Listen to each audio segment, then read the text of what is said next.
Hello and welcome back to the channel. Thank you for joining me in another of my wonderful interviews. Today we're going to look at some ancient customs that actually predate the legislation, predate all the nonsense that we have, that the acts and statutes that we're all supposed to be abiding by. And we go back to have a look and see what role the king might have in giving his royal assent to these things. But what is it he's actually agreed to in his oath when he talks about being true to our ancient customs? What are they? Well, they may go right back to the Saxon times. And the man who knows all about this is one of our lovely favourite lawful people, Dean from Buxton, who joins me now. Hello, Dean. Hi there, how are you? I'm very, very well. Thank you very much. And it's very kind of you to come and give us this presentation on our ancient laws that underpin all the other stuff that's over the top and often gets forgotten. Yeah, it does. It gets forgotten, confused, mixed up, and that is part of the trick to get it forgotten, confused, and mixed up. It's part of the trick. So hopefully we can bring it to the light and bring it to the surface. Fantastic. So over to you, really, for the presentation. And now I know you've got a bit of paper with the title on.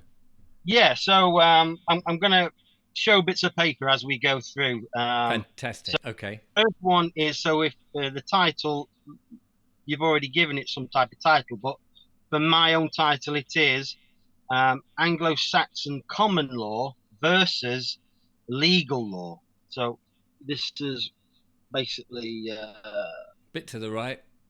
Bit to the right. Bit to the right. Yeah, there we can almost see that. Yeah, Anglo-Saxon Common Law versus Legal Law. Perfect. Yeah, and if you can note how I've actually spelt the actual law on it. Oh yes, it's like folklore, Lore. Yeah. So we will sort of play around with that and see how things go. So you've seen the first one, and I have to say I love the professional prompter that you're using there, the caption generator. Oh yeah, we spent millions on it, millions. So here's the next one, right? Here's the next one. Right. So just go more to your right. That's it. You won't be able to see it, but AW and then ORE. Right. So if you pronounce them, how they actually look. Or and or. Does the top one say or does it say ow? Ow. Oh yes. It's like hitting your thumb with a hammer. Ow. Yeah. And the bottom one says or, right? Yes. Like iron ore. Iron ore. Iron ore, right? Yeah. So yeah. These are like the pronunciations, ow and or. An iron ore, do you remember the goodies? One of the best jokes of the goodies was, this substance is made of iron ore, something else. Anyway, we move on. I don't. So keeping that in mind and remember the pronunciation, right? So the ow and the or. So would you say it's Lao then? And there you law, go. There you go. Right. So it looks like there's some type of corruption going on there with how you have been led to believe the pronunciation of a word is. So the first one is got law that's written, and the second one, I can't quite see the bottom. Can you just lift it up a bit? Upwards. There we are. And it says unwritten or spoken for law, LORE. Yeah. Yeah. And then the top one is written. Yes. You see that? Yeah. Maybe if I was to come back, you can actually see the whole lot. But my goodness, yeah, don't cost the budget anymore. Right. So the reason that I'm sort of explaining that is because the L and the R, if you study etymology, the L and the R are interchangeable. So we're going to change the L and the R here. So we add LAW or LORE, and we're now going to put in an R. Oh, I see. Raw or raw? Yeah. Harsh, harsh is raw, Yeah. or and raw is the roar of a lion. Yeah. Like Roar of the Lion.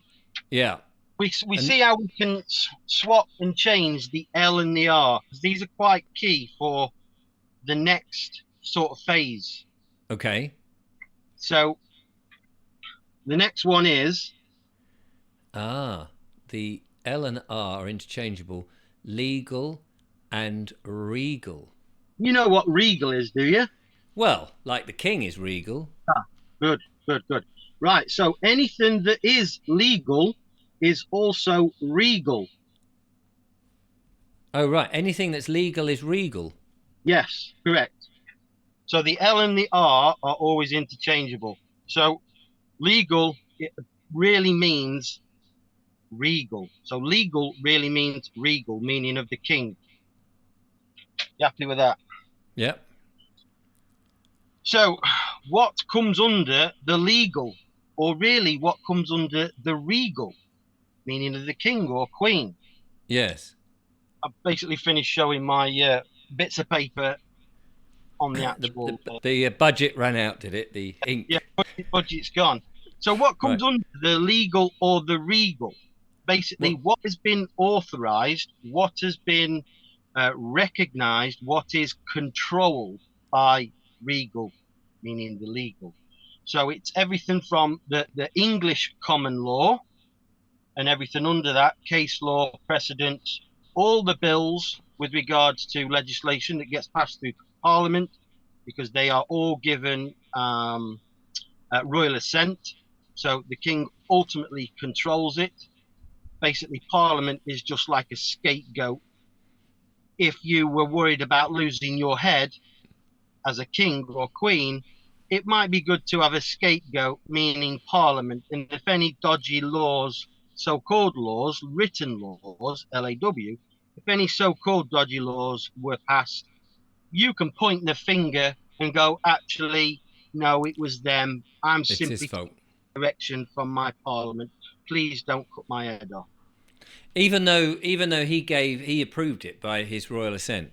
He approves it, but what he says is he approves it on the advice of his Parliament. Right. Yeah.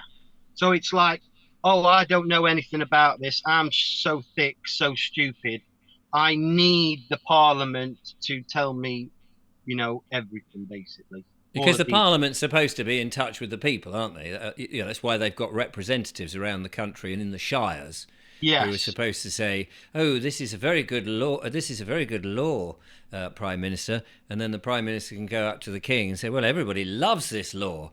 It's we're going to remove the toe of every third Englishman, and everybody loves it."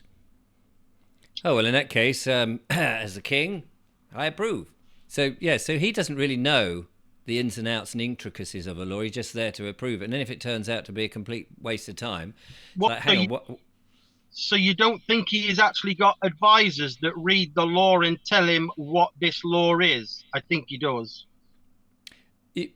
Right, okay. I was just going on the fact that he approves it, and then Yeah, but he's he's not go- prove it blindly, is he? I mean, he is going to do his due diligence as king, and with the potential of having his head yes, cut off.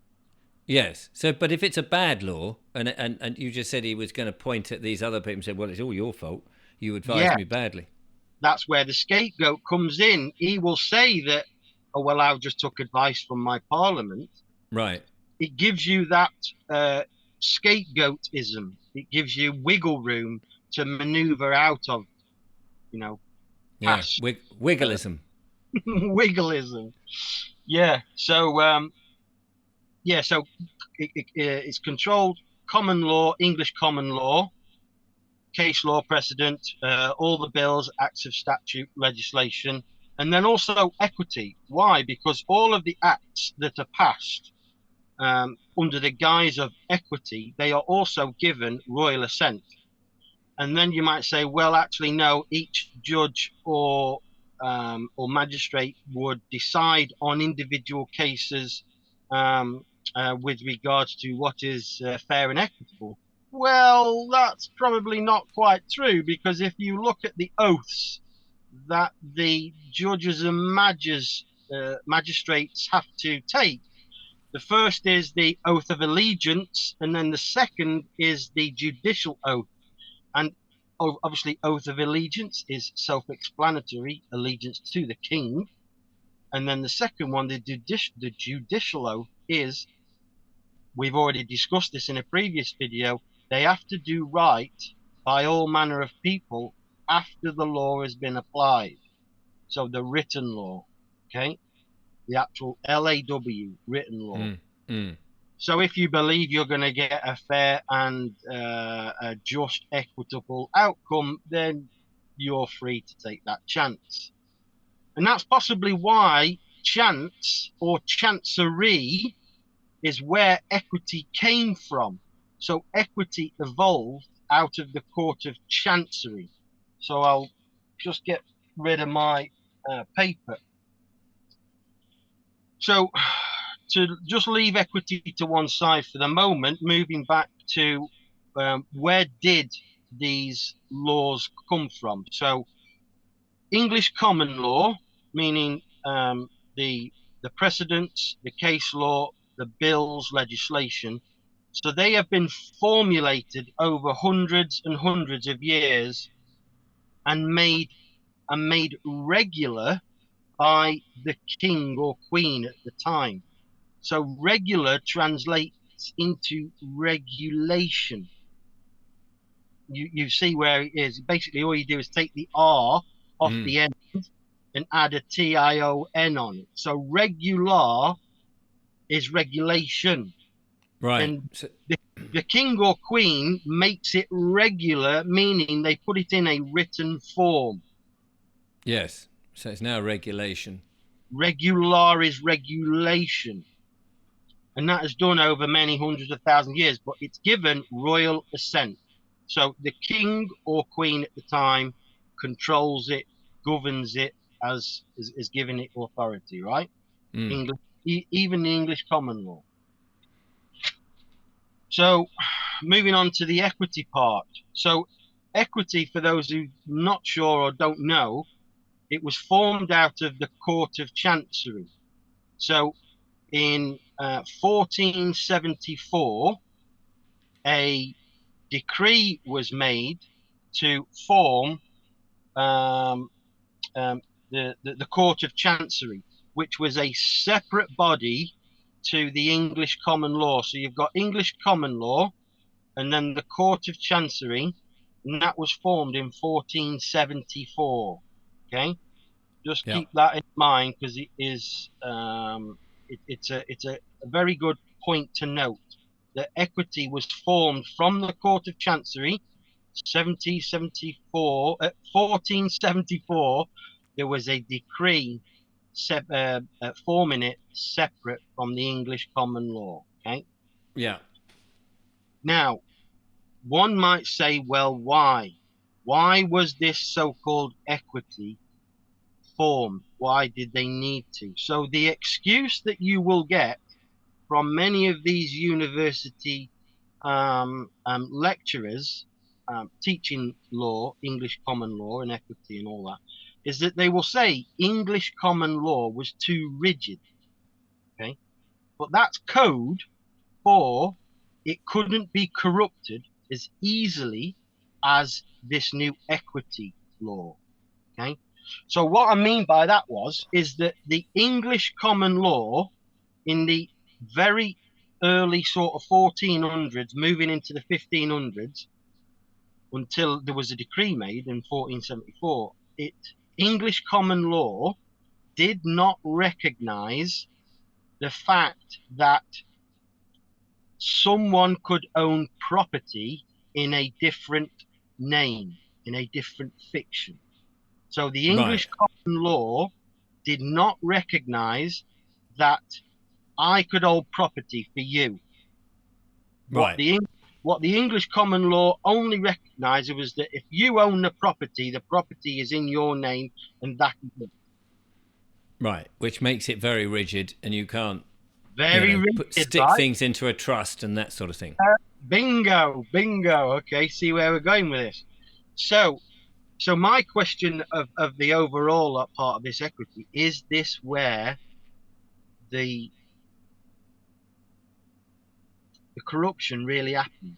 With regards to these fictional entities. Basically, fictional entities can harm us, can't they? They Mm. get to act for these fictional entities. Okay, so that's like a side note, just something to ponder.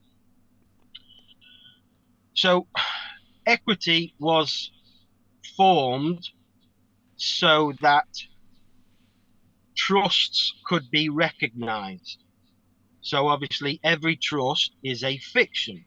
Mm. Okay, it's not actually here out here in the physical realm. It is a fiction. It's a fiction of the mind, fiction of the paper. Yeah. So that was totally separate to the English common law.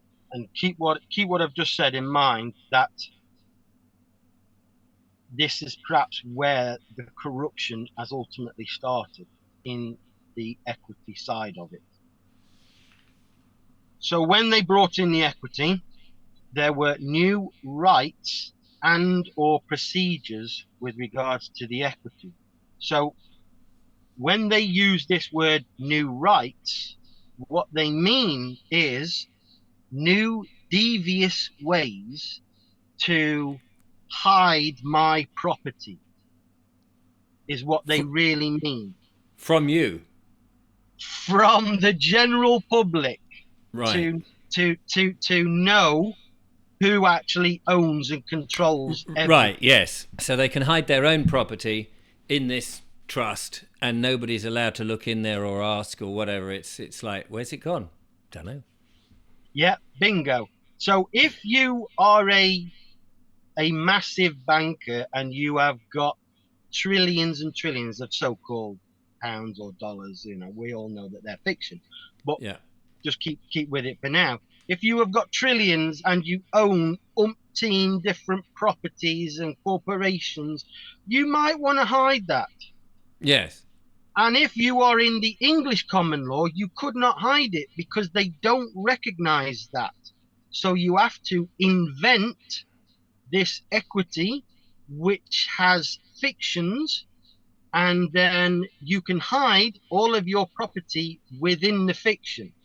You have Yes. to you have to remember that this wasn't done by the common man or woman on the street. No, and I mean they were ignorant, most of them. Not so much ignorant, but they couldn't read and write.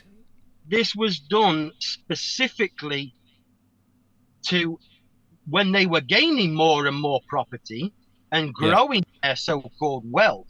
I bet they thought, shit, we have got to hide this somewhere. How can we hide it? Let's hide it in the world of fiction. Right.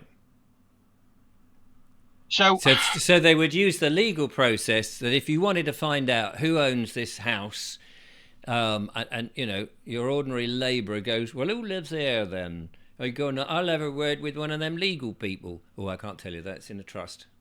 What do you mean? You mean you can't say? It's just there, surely. Doesn't it not say on the front there who owns it? Nope, sorry, I can't tell you. It's in a trust. Or we don't know what that trust is then. yeah. So, So, yeah, and remember, the legal system, it is the regal system. right. The legal system is the regal system, the system of the king. Correct. It's given the authority. It's given officialdom, officialness. It's official. It's But who recognized. gives the king that power? Well, I kind of feel as though he is sort of taking it with previous armies and Yes, kind of been he's got the biggest sticks. yeah, kind of he's got the biggest stick. Yeah. So I'm kind of just building up a picture of the sort of English common law system, the Yeah. equity system, that they're all controlled by the king, one way or another. Yeah. You see that? You're happy with that? I'm very happy. So, So far, it sounds like the common law system, the old common law system, was a much fairer system because you you say, could yeah, but you, do you you mean Anglo-Saxon, or are you talking about the English common law? Because remember, there's well two. yes, I mean the one that you've been talking about. The one that I will talk about. The one that you will talk about. In other words, the earlier one where you could say, well, who lives in that house? Whose owner is it? Well, I do. Oh, okay. Thanks very much. So that nothing could be hidden. It had to be, you could go to the beak, and he would say, "Oh yes, that house, I have to tell you, is mine." Well, I can burn it down. You ugly man. So it does sound like it was a fairer system because it was out there and true. But they invented this new system in order to deceive us by hiding things. Correct. Yeah. Right. Okay. And there's a very good video of a man that has done some research on trying to find out who owns, like, the banks, who owns all of these investment firms like BlackRock and various other massive investing firms, and it's a circle. BlackRock owns the banks own the corporations, and the corporations own BlackRock. BlackRock owns the banks. It's just a massive circle that just keeps going round, and it's extraordinarily difficult to find out who owns what. So kind of nobody owns anything individually on their own merit. It's all some weird shared Yes, nonsense. and remember, this is only possible through equity. English Right. common law did not recognize it in the Right. very early 1500s, 1400s. It was Right. only recognized by the king because he got pressure building up on him by these other people, entities, Yes. Who didn't want to share stuff. who needed a new system to hide everything. Right. So, like I said before, if you wish to, dabble in the equity, that's fine. But just remember, these magistrates and judges who you are going to appeal to, because you've got to appeal to them, they have sworn an oath of allegiance to the king, and a judicial oath. Both of And them means they're going to do what they are told. right. And the judicial one is that's the private bar guild business. Well, yeah, I mean, you said that to me before, but I just take the wording as it is Right. on Okay. full oath, and it says um, to do right by all manner of people after the law has been applied. Right. Yeah. So, and another thing on the English law, the English common law, you could not be compelled to perform.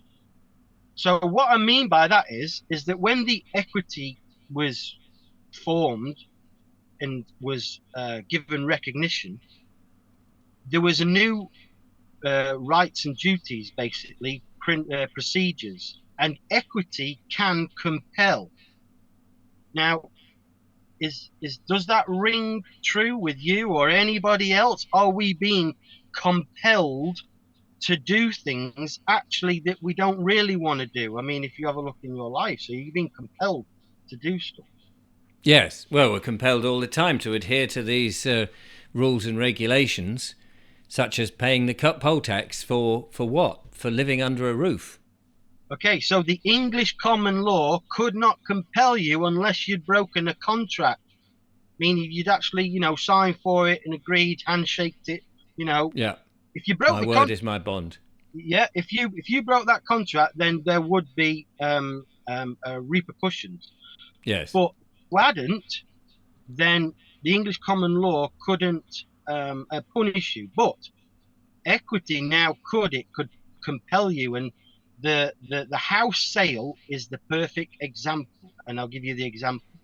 So there is someone wanting to sell a house, and then someone wants to buy the house.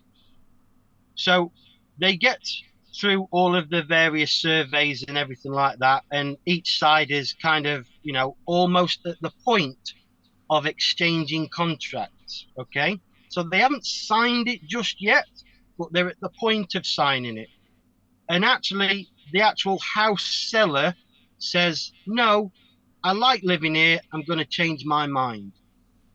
Now, with equity, the house buyer can take the one selling the house to court and compel them to sell the house, even though they've changed their mind, even though they didn't sign an actual contract. Oh, That's what right. compulsion can be done through equity. Yeah.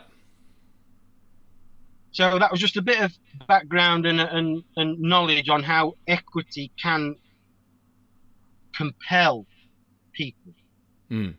And remember, all of this is legal, so it's all regal. Okay. Any questions on that? Because we're now going to move on to the Anglo-Saxon common law. Right. No, I think most, and the audience would probably be very well aware of how we've been compelled, how the king gives his royal assent to stuff, how Parliament in smoke-filled rooms, or perhaps these days fueled by all sorts of dodgy stuff, are making decisions that we the public, or we the men and women who pay the bills, have no notion of, and then the king signs it, bang, and it's law, and we have to go by it because they say so. Yep, that's the one. We're sort of being compelled. You know, it might be through our nascience, meaning not knowing, but still, we should be compelled to do something that we shouldn't or don't wish to do. Yes. That's wrong opinion, but through equity, this is how they can achieve it. Not through the English common law, unless you've broken a contract. This is through equity. This is how they're Right. pushing it through. And So, let me, before you move on, just to add, because I think this is quite interesting. We're all expected not to break the laws, and yet when you see, say, a solicitor's office and you see all the law books behind him, I mean, the solicitor has the advantage; he can look any law up. We, the ordinary everyday people, don't have that library of reference to go, hang on, if I do this, am I breaking a law? How would I know? Because the law is so the legal law is so vast that you don't know whether you're breaking the law, whether you step out your door and you take a gulp full of air. For all you know, the king's just approved one, says, no, actually, you scum, you're not going to breathe anymore, and if you do, it's an infringement of something. So we can't, how can we possibly know the knowledge in these books that's supposed to be the law? So I'm hoping that what you're next going to go on is a much simpler process. yes, so you're talking about law, LAW, the written law, okay? Yes. We possibly know all the hundreds of thousands of written laws that there are. Exactly. Yeah. So now we move on to a much more simple LORE law. Okay? Right. So what is not legal or regal? Well, what is not legal or regal is the Anglo-Saxon Common Law, LORE. So this is controlled and authorized and governed by the people. Whether they know it or not, many of us do, we need more to know it, but it's governed through the conscience, the customs of the people, and ultimately emanates from the trial by jury. So that is where the Anglo-Saxon common law, the law of the people, the common man or woman, comes out through trial by jury. Now, the king or the queen, or even parliament, they have no authority over this. And all you have to do is look in the king's coronation oath, and it will say to govern them by their customs. It doesn't say my customs or my laws, it says their customs. So this is a completely separate entity that the Yes. people have, that they can govern themselves if they know it. If they're ignorant, or nascent is a better word, if they're nascent to this, then they will be fooled and hoodwinked and controlled and corralled into the other elements of LAW law. Yes. So the trial by jury is where it comes out of, and the law is spoken. So when I showed the piece of paper before and I said the LORE is law, as in or, it's oral, it's unwritten. Right. So I was recently in a trial by jury, and the law was spoken in that room by the jury. They laid down the law in that room. It was not written anywhere. They used their own mind, their conscience, to form what they believe the law should be, is, and will be. They spoke the law, Lore, not Law. Yes. So So that's is that a law? Is that a court of record then? No one's recording what's happened. these are unfortunately terminology that people spout out that they don't know what they're talking about. Right. When somebody says, "Oh, it's a court of record," it's a not court of really. If you haven't got a jury of 12 in that room, you are not accessing the common law. Right. Because what does record mean? It's always a court of record. What does that mean? I know somebody somewhere has written something down that says a court of record is something, but you've got to understand that those words have definitions which could be up for interpretation. When the Yes. law is spoken via a jury, their interpretation is there and then in that instance on that context. Right. That's Okay. why when we speak verbally, we don't have a dictionary between us. But No. when you put the verbal word on a piece of paper via ink, you have to then have a dictionary to know what those words mean. We have context between our words that is spoken. But when Yes. they go on paper, meaning written, the corruption starts. Right. I mean, I suppose what I meant was it's not. Is it when you say you're on the record or whatever? It's on the public record. In other words, how would the public know what has happened in that room unless they could read about it afterwards?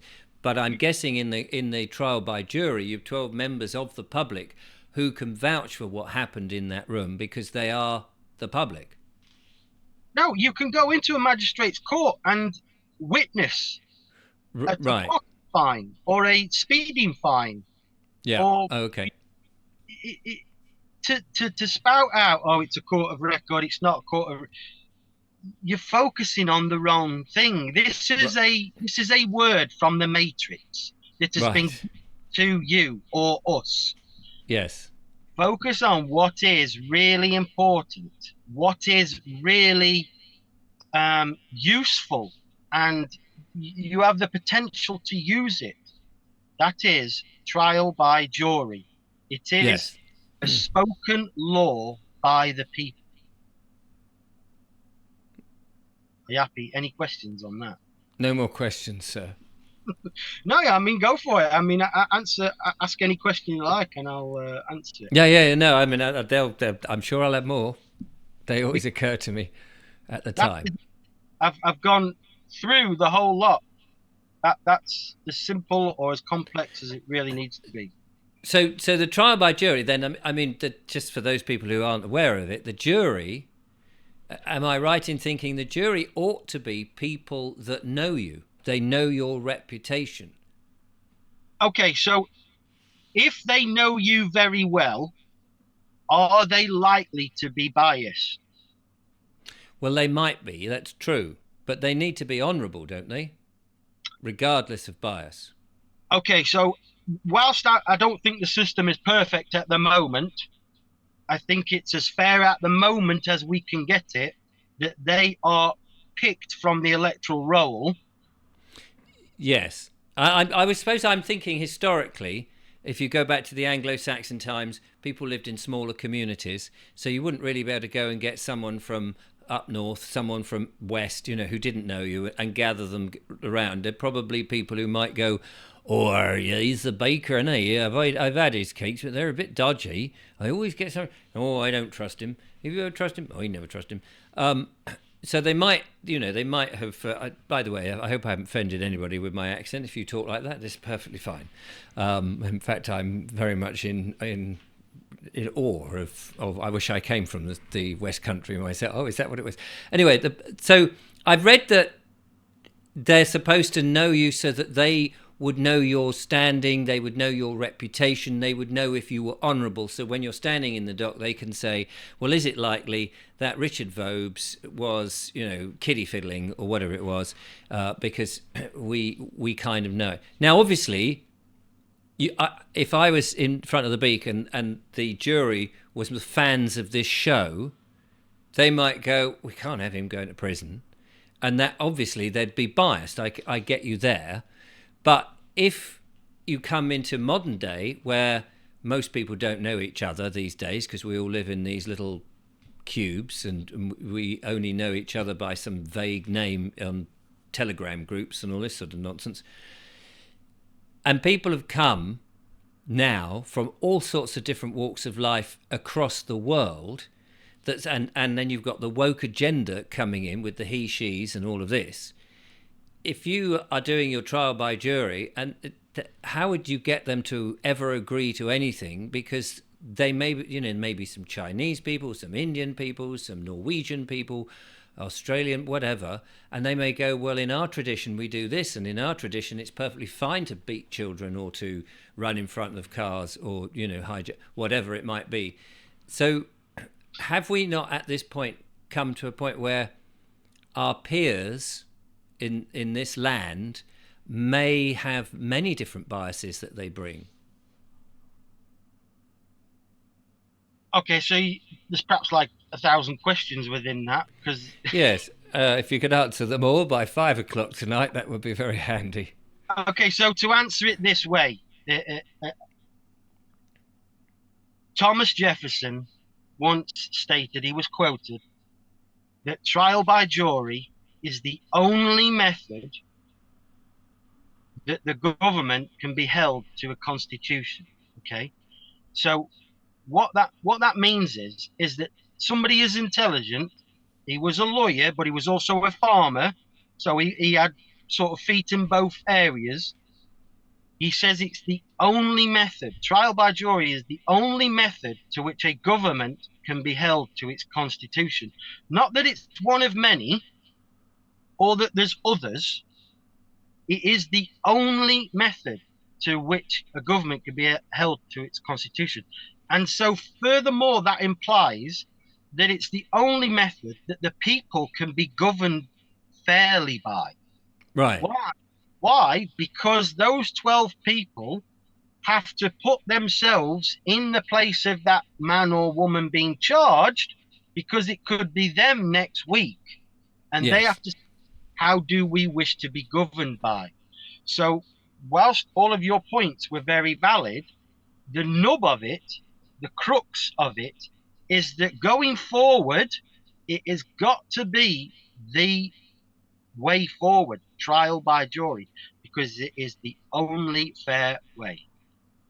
And also the jury can change the law itself, because not only will they say, was that man or woman there guilty of the law, but was the law an ass that he has broken? Is it a necessary law?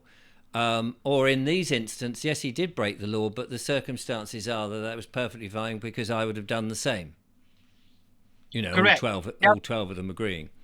Yeah, correct. We have that, haven't we, in the previous videos? And some might say that trial by jury, and I'm just being the devil's advocate here, would be saying that it's law by committee. It's law by the peers, the people that are around you. I mean, yes. Some will say that, oh well, no, we need to go to the Constitution, right? There is written Constitution. There's no one document, but there are several documents. But a Constitution, what is it? Analyze what it is. It is ink on paper. Yes. No. I get that, because it's something that's been drawn up at a specific time, and some people have agreed to it, But a week later, other people may have been born and whatever, or not seen it, and may disagree with it. Yeah, and it's ink on Yes. paper. Yes. How is that going to affect you or anybody? Ink on paper is impotent. Yes. It can only be upheld by the people. How is that achieved? Via trial by jury. So trial by jury is the first point that Right. we all should learn. No, I'm not disagreeing with you. I'm just sort of working ideas around it. So with Yeah, your trial, with trial by jury, because and so there is no record of the outcome. You know, guilty or not guilty, whatever, or and sent to prison or not sent to prison. Nothing then is written down to say, you know, if the law was upheld. Let's say, for example, it was stealing 2 bushels of whatever a bushel is, wheat. You take 2 bushels of wheat, and that was naughty. We'll send you down for that. That same somebody else. There's no precedent set, is what I'm trying to get to. They say, well, he stole 2 bushels because he was poor, and we've sent him down. You're poor, and you stole 2 bushels, but you actually would have died if you didn't eat them. So therefore, life is more important than anything else. So we're going to allow that to happen. But you know, don't make a habit of it. Go and grow your own bushels or whatever. Does that make sense? So in other words, the law, there's no precedent set that at the end of the trial, all right, this is now like in case law. That's English common law. You are confusing it. No. I'm trying to differentiate the two, not confuse. What I'm saying is, with the common law, with the trial by jury that you've just enunciated, is there case law as a result of it? I think you're going to say no, there isn't. But the other law is where they go, yeah, so that's been defined. We've written it down. That now becomes a law. Is that correct? Right. So is that my interpretation correct? Not quite. You're trying to use words like case or precedent. Yeah. To are English common law words. Yeah. Well, I'm trying to use words that will just convey to the audience what I know, but to use those words, they formulate in the mind and they imply something. Yes. So they are words that are commonly used by the English common law system, not the Anglo-Saxon common law. Very different. No. Okay, so let me rephrase it then. With the trial by jury Anglo-Saxon style, you have a man or woman, they're tried. There is an outcome. If the same circumstances happened the next week with different people, the outcome from the previous one has no bearing, does it, on the new? That's what I'm trying to get to. So that the first trial has not set a precedent or whatever. I know that's all I'm trying to say. So yeah. Thank you. Yeah, well, you see how words can be really confusing. If you use English common law words, they're not going to fit in with the Anglo-Saxon common law. Yeah, and I was trying to separate the two by saying, look, this is where the confusion can be. And so, in other words, each Anglo-Saxon case or trial is unique. The outcome is unique. Everything is unique. Nothing. So one day, if there's a law saying drive on the left-hand side of the road, and for whatever reason, the trial comes and says, actually, that law is a complete waste of time. We're not having it. And they agree. A year later, somebody may say, you've changed it now to drive. That's been a complete waste of time. Can we, the laws could bounce about depending on the circumstances of the trial. Is that correct? Yeah. So the trial by jury, they can take into into consideration the circumstances of the case, the facts and evidence of the case, and they will just losing a bit of the signal there.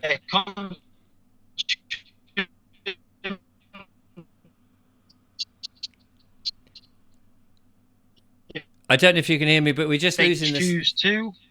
And how's that? Sorry, Dean. The signal's you've frozen. You've frozen now. Okay, Oh no, you're I back. can hear you. You're back. You're back. Yeah, so I was saying that the trial by jury, the jury members can take into consideration any of the circumstances, consider the facts and evidence as they so wish, and decide anything they wish. Right, and then that becomes But the. remember, it's always at their own hazard. So what I mean by that is if they approve or consent to somebody robbing someone, They then could it's be robbed likely themselves. that they will be robbed themselves. Yes, because it will then be, perfectly fine. Yes, no, absolutely. But that's very interesting. So the question, I suppose, now is, how do we have that in this complicated world that we're in, where it makes perfect sense that we, the people, should be judging each other in a everyday consensus, instead of the regal system in which someone with a bigger stick and an army of cutthroat, whatever they are, control us. Okay, so that's quite a poignant point to move on to. You've got a guest coming in another week or two, a friend of mine called Ed, and he has literally just been through a trial by jury.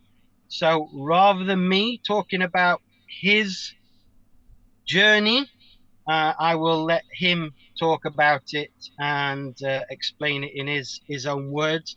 There is positives and a few negatives along the way, so it's very much a roller coaster ride that he has endured. So that will be one to watch as well. Oh, brilliant. So to wrap that up, then, it is possible to do it. Oh yes, yes. Right, because we hear of jury trials, which is in the regal system, to confuse us. Yeah. Well, Oh, well, they there we. more like to muddy the waters, smoke and mirrors, don't they, to confuse Yes. or us commoners.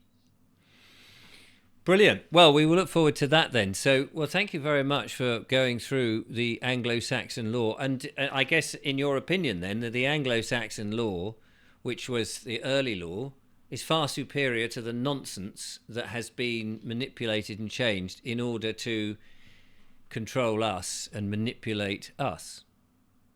Correct. Thank you. Brilliant. Well, there we are, ladies and gentlemen. That was fascinating stuff, as ever. And I believe you're going to come back and we're going to do something else Yes. very soon. But Yeah, we need to work that bit out. So, pardon? We're going to do a few how-tos. A few how-tos. So come back and watch that. But in the meantime, for this video, we've come to the end. Thank you so much, Dean. Really appreciate that explanation. I'll be back with more monologues and wonderful guests. Look after yourselves and make sure you don't wear your regal hat. Just keep it lawful. Till next time, goodbye.